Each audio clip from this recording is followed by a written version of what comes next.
کاروان کتاب شاهنامه بیزوال ابوالقاسم فردوسی که همچون تحفه ارزشمند پیشوای ملت محترم امام علی رحمان به هر یک عائله تاجیک تقدیم می شود وارد شهر استرافشان گردید. ساکنان فرهنگدوست این شهر باستانی شکرگزاری از زمان صاحب استقلالی کشور نموده با فرهمندی و محبت خاصه این گنجینه بی‌بها را دسترس نموده ایستادند. تحفه مذکور برای تربیت نسل نورس و جوان، احیای ارزش‌های ملی و تحکیم خودشناسی جامعه زمینه مستحکم می‌گذارد. تاکید گردید که شاهنامه نه تنها کتاب بزم و رزم، دلاوری و قهرمانی، روایت و افسانه، اینچنین دارای پندنامه بی‌نظیر، اخلاقنامه و دستور آموزنده خلق و اطوار نیک، خصلت و خصوصیت‌های خوب انسانی است. شاهنامه بیزوال فردوسی همچون اثر قهرمانی شهرت جاویدانی کسب نموده، اوید به موضوعهای پند و اخلاقی، وطن دوستی، انسان دوستی، نیکی و نکوکاری، راستگویی، دانش و خیرات، حفظ وطن و محبت به آن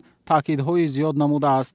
من همچون سابقه داری شهر استرافشان منتداری خیش را پیش از همه به پیشوای معظم ملت پرزیدنت جمهوری تاجیکستان امام علی رحمان بیان میکنم که امروز تمام ساکنان شهر استرافشان را با کتاب مقدس شاهنامه تقدیم کردند و به شاهنامه خوانی باز هم یک بار دیگر توجه تمام تاجیکستانیان را آوردند.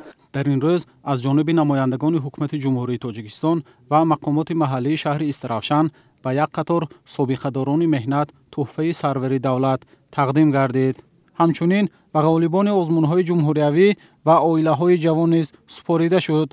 شاهنامه اثر ماندگار ابوالقاسم فردوسی در تاریخ ادبیات و فرهنگ تاجیکی یکی از نمونه‌های برجسته میراث معنوی عمومی بشری اعتراف شده است. این حماسه ملی که بیش از 1000 سال باقی مانده است در مرکز توجه عالمان، محققان و هواداران فرهنگ قرار گرفته است. شاهنامه نمونه تجسم کننده خودشناسی ملی، تاریخ نیاگان و جهانبینی فارسی زبانان می باشد. تقدیم شاهنامه به هر یک عائله تاجیک رمز احترام به میراث نیاگان، سبق خودشناسی و پیوند نسل‌ها بوده در بالا بردن حس خودآگاهی ملی نقش مهم دارد.